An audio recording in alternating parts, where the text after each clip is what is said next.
Hello students, exam की घंटी बज चुकी है। नवंबर और दिसंबर में होने जा रहे हैं आपके फर्स्ट टर्म के एग्जाम।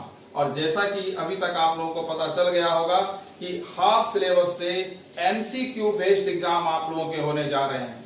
लेकिन ये एमसीक्यू में भी 3 टाइप के क्वेश्चन होने जा रहे हैं आपके पास। पहला, एक तो नॉर्मल एमसीक्यू क्वेश्चन होंगे, दूसरा केस स्टडी बेस्ड क्वेश्चन आपके पास में आएंगे, और एसर्शन एंड रीजन वाले क्वेश्चन भी आपके पास में आएंगे। लेकिन हम इसमें सबसे पहले आपको जिसकी प्रिपरेशन कराने जा रहे हैं वो है केस स्टडी बेस्ड क्वेश्चन।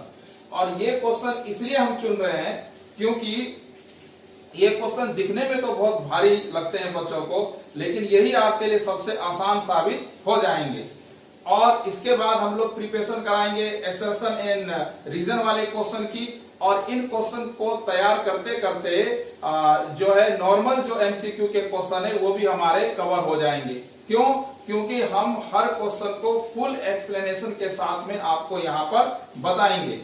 भले ही अभी आपको टेंशन हो रही होगी बच्चों एग्जाम की, क्योंकि बहुत दिनों से एग्जाम देने की आदत तो आप लोगों की छूटी गई है, इसलिए एक डर, वो आदत, वो हैबिट अभी एग्जाम देने की आपकी पहले जैसी रही नहीं।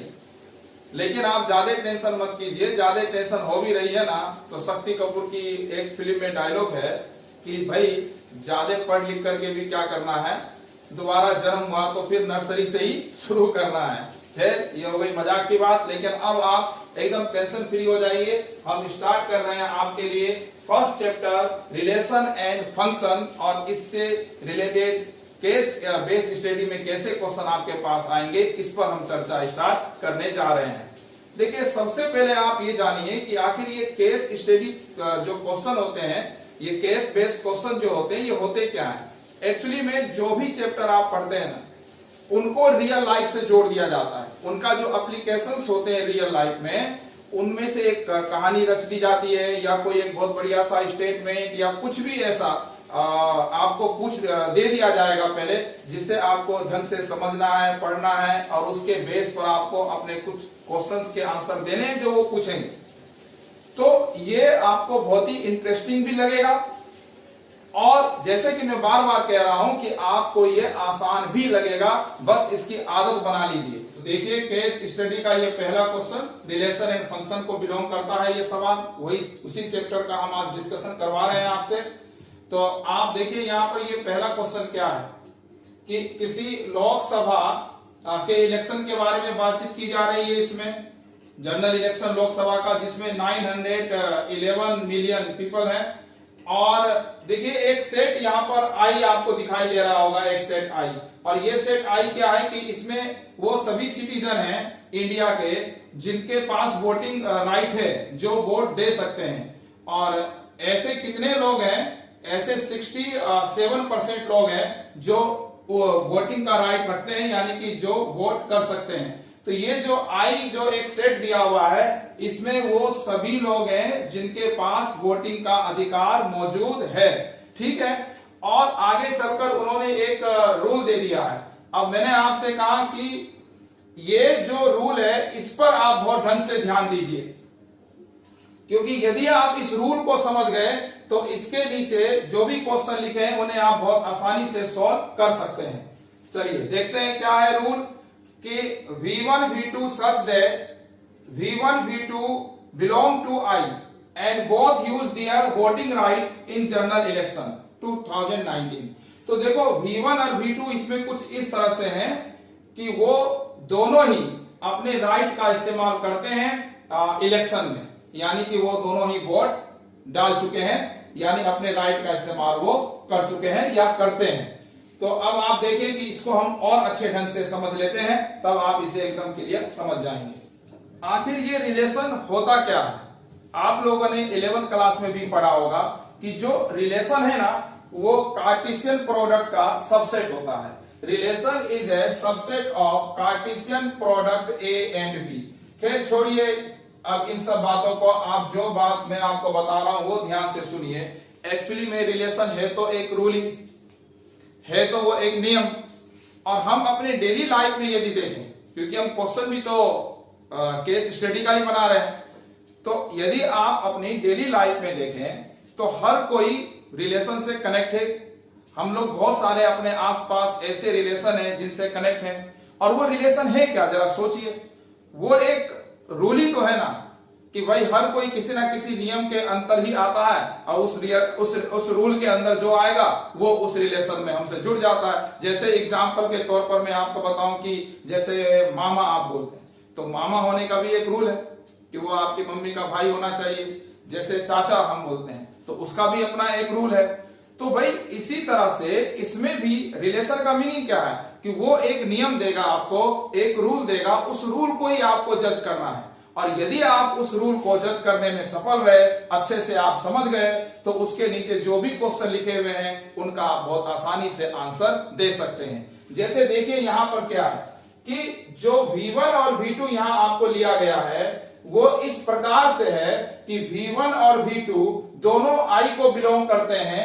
I मतलब वो ये उस सेट को बिलोंग करते हैं जिस सेट में वो सभी लोग हैं जिनके पास वोट देने का अधिकार है, वोटिंग का जो राइट है उसका अधिकार जिनके पास है, ये उसी को बिलोंग करते हैं। लेकिन खास बात क्या है V1 और V2 में कि V1 और V2 दोनों ही वोटिंग को डालते हैं, यानी कि V1 और V2 दोनों ने वोटिंग राइट का इस्तेमाल कर लिया है।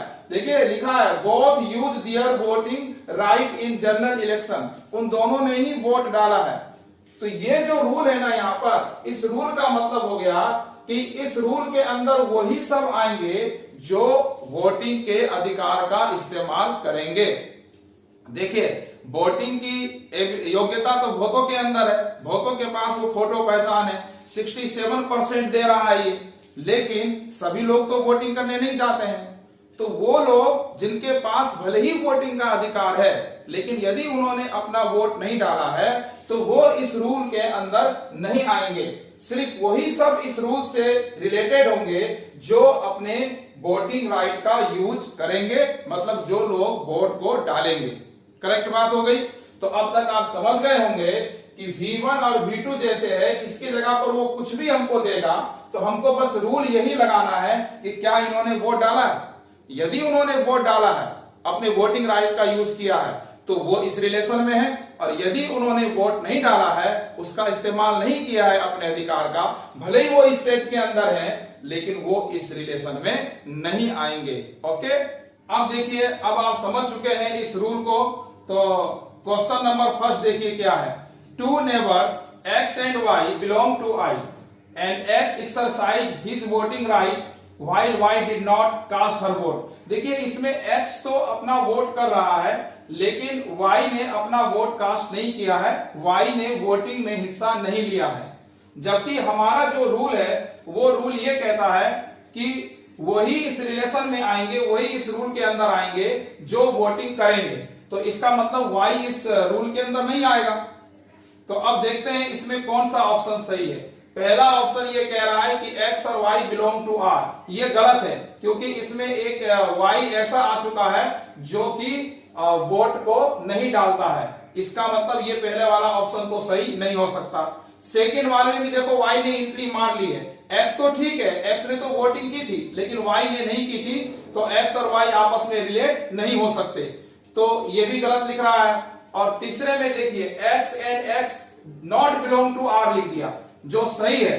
देखिए X तो वोटिंग कर चुका था तो X और X लिखा हुआ है यहाँ, तो X ने अपनी वोटिंग की थी तो X और X को रिलेशन में होना चाहिए था, लेकिन इन्होंने लिखा है नहीं है, तो ये भी गलत है। और डी ऑप्शन देखिए कि X और Y not belong to R, और यही ऑप्शन सही है क्योंकि X और Y इस रिलेशन को बिलोंग नहीं करते, क्योंकि Y ने वोटिंग नहीं की थी तो वो X से रिलेट नहीं करता है, और ये ऑप्शन डी ही हमारा करेक्ट होगा यहाँ पर।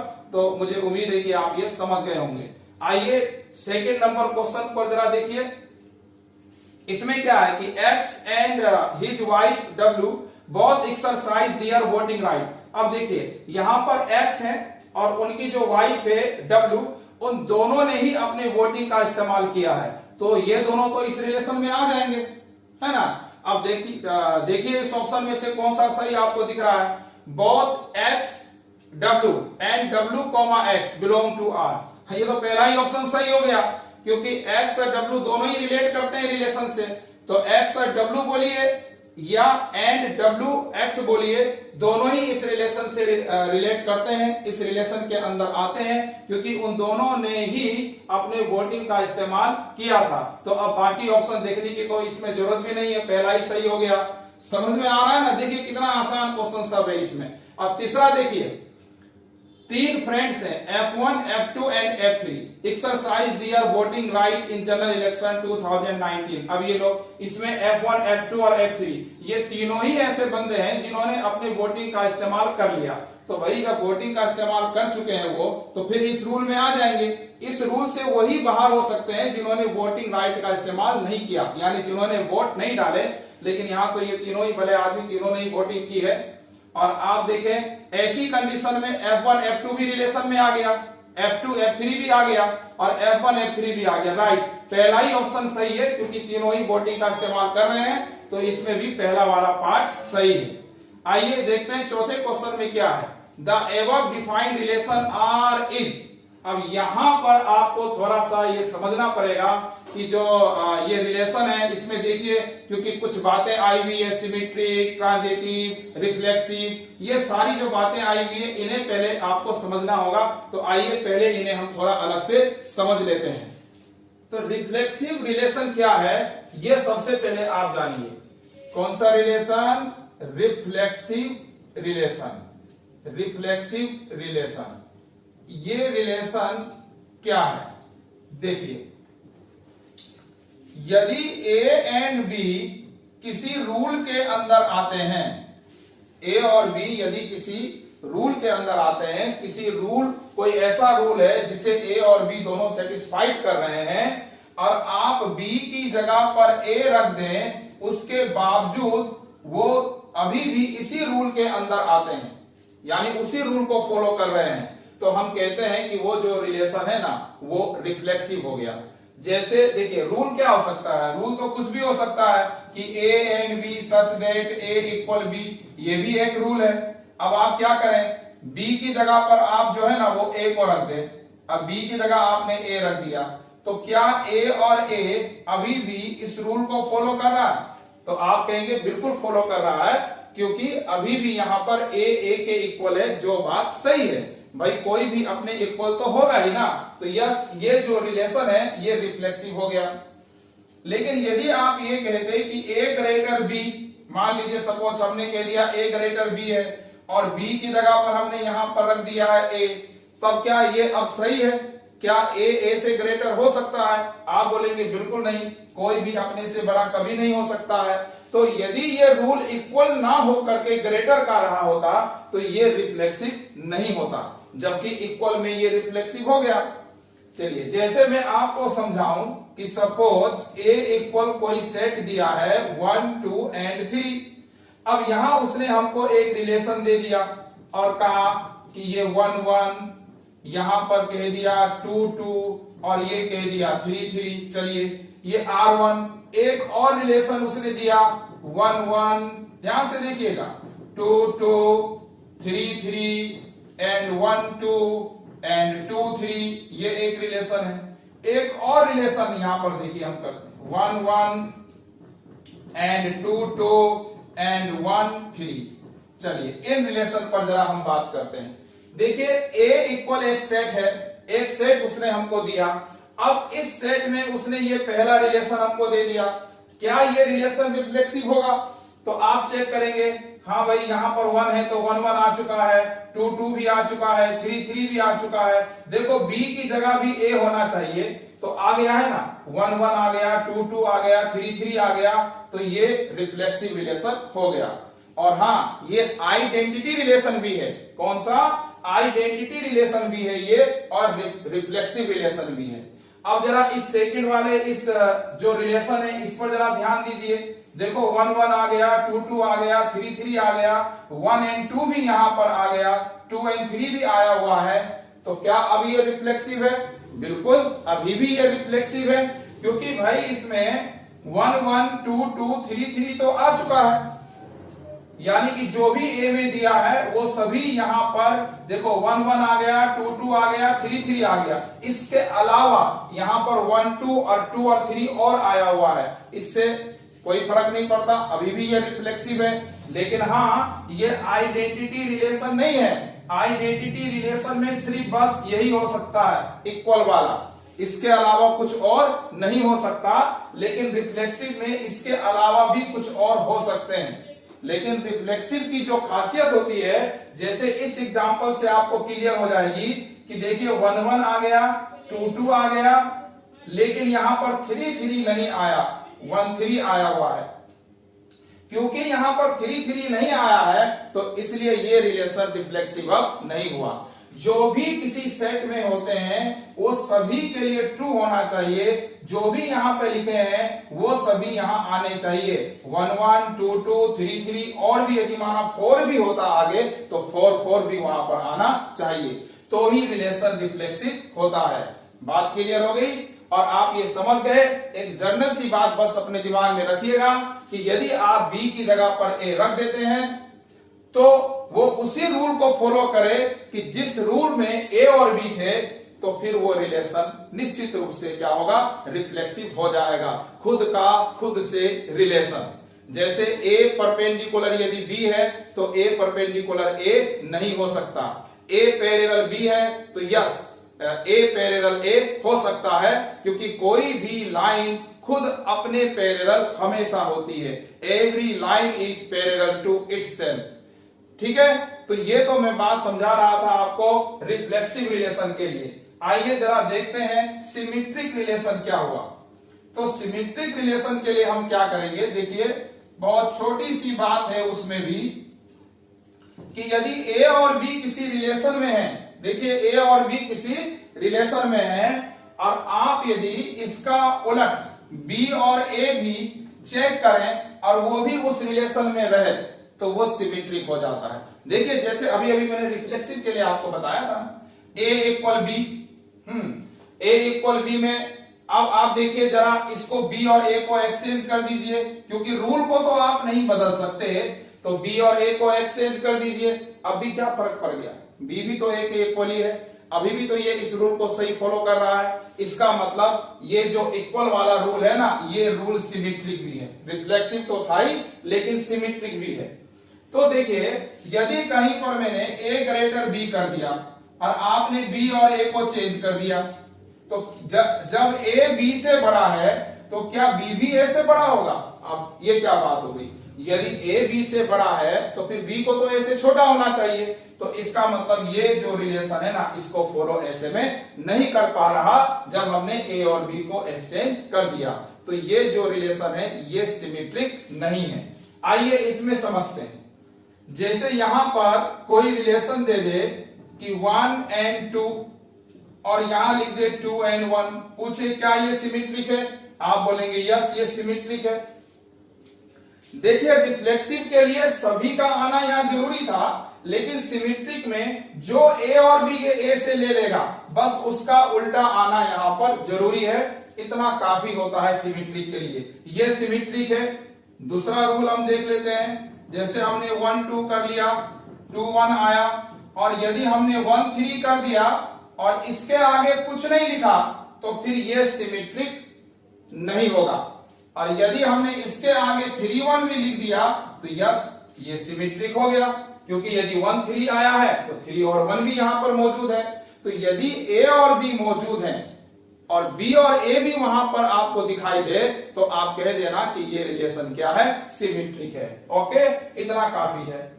चलिए आगे हम एक और रिलेशन की बात कर लेते हैं। उस रिलेशन को बोलते हैं ट्रांजिटिव रिलेशन। अब वो रिलेशन क्या हुआ ट्रांजिटिव, उसको भी जरा ध्यान से समझिए। ट्रांजिटिव रिलेशन में क्या होता है कि a और b यदि किसी रिलेशन में है एंड b एंड c भी उस रिलेशन में आ गए, और ऐसी कंडीशन में a और c भी उसी रिलेशन में आ गए, तो आप कहेंगे कि ये क्या हो गया, ट्रांजिटिव हो गया। जैसे मान लीजिए अभी हमने जो इक्वल का एग्जांपल दिया, a इक्वल b है, ये कोई रूल हो गया कि a इक्वल b एक रूल हो गया। फिर हमने कहा भाई b भी c के इक्वल है, a b के इक्वल है, b c के इक्वल है। इन दोनों से क्या रिजल्ट निकला आपका, आप कह सकते हैं कि a c के इक्वल है। तो यस ये इक्वल वाला जो रूल है ना, ये ट्रांजिटिव भी हो गया।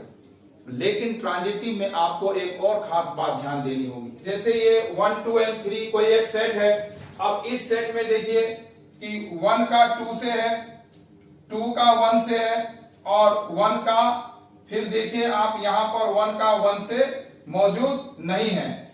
1 का 2 से आया, 2 का 1 से हो गया, लेकिन 1 का 1 से यहां पर रिलेशन नहीं है, तो ये रिलेशन ट्रांजिटिव नहीं हुआ अभी। और यदि यहां पर हम लिख देते कि 1 का 1 से है, 1 का 1 से रिलेशन यदि इसमें हम लिख दें आगे, तब देखिए क्या हो गया, 1 का 2 से है, 2 का 1 से है, 1 का 1 से, ओके। 1 का 3 से है, 3 का 3 से है, तो 1 का 3 से है, आ गया इसमें, तो ये भी हो गया, ओके। तो ये अब क्या हो गया, ट्रांजिटिव हो गया।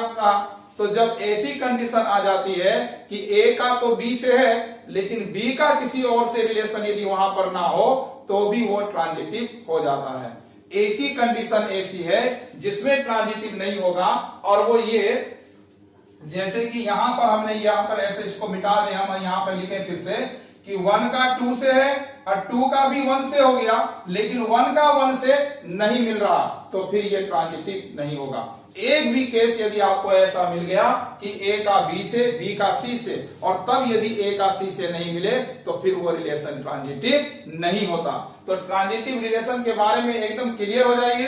ए का बी से और बी का सी से, तो ए का सी से होना चाहिए, या ए का बी से हो और बी का किसी और से नहीं मिल रहा, तो भी वो रिलेशन किस में आता है, ट्रांजिटिव में आता है। कब ट्रांजिटिव नहीं होता है, ए का बी से मिले, बी का सी से भी मिल जाए, और तब ए का सी से ना मिले, तो फिर वो ट्रांजिटिव नहीं होता। तो वही एक केस है जिसमें ट्रांजिटिव नहीं होता।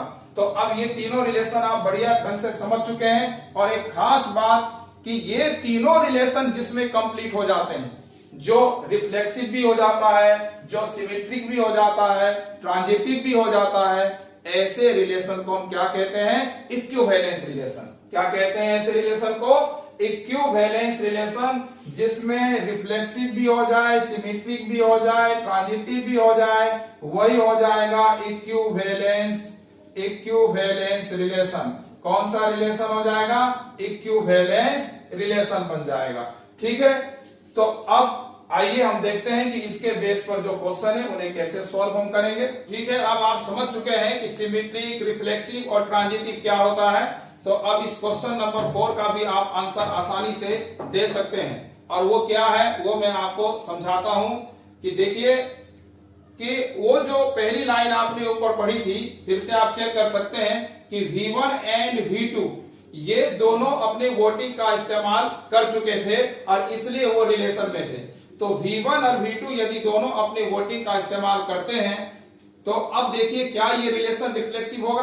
तो आपका जवाब होगा कि हाँ ये रिफ्लेक्सिव होगा। क्यों, क्योंकि यदि V1 और V2 अपने वोटिंग का इस्तेमाल करते हैं, तो V2 की जगह पर आप V1 को रख करके देखिए, तो क्या V1 और V1 अपने वोटिंग का इस्तेमाल नहीं करते हैं। भाई V1 ने जब वोटिंग का इस्तेमाल कर ही लिया है, तो वही तो दोबारा आया है।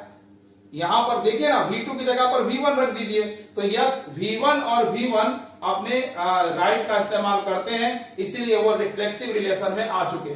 क्या ये सिमेट्रिक होंगे, तो आपका जवाब होना चाहिए यस, ये सिमेट्रिक भी होंगे, क्योंकि यदि V1 और V2 इस रिलेशन में आ चुके हैं, तो V2 और V1 भी उसी रिलेशन में है। आप ऐसा कह सकते हैं कि V1 और V2 ने अपने वोटिंग राइट का इस्तेमाल किया, तो V2 एंड V1 ने भी अपने वोटिंग राइट का इस्तेमाल किया। ये अंडर रूल है, यानी उसी रूल के अंदर आ रहे हैं, तो ये सिमेट्रिक भी है। और तीसरी जो कंडीशन है इसकी ट्रांजिटिव, उस पर भी आप जरा ध्यान दीजिए।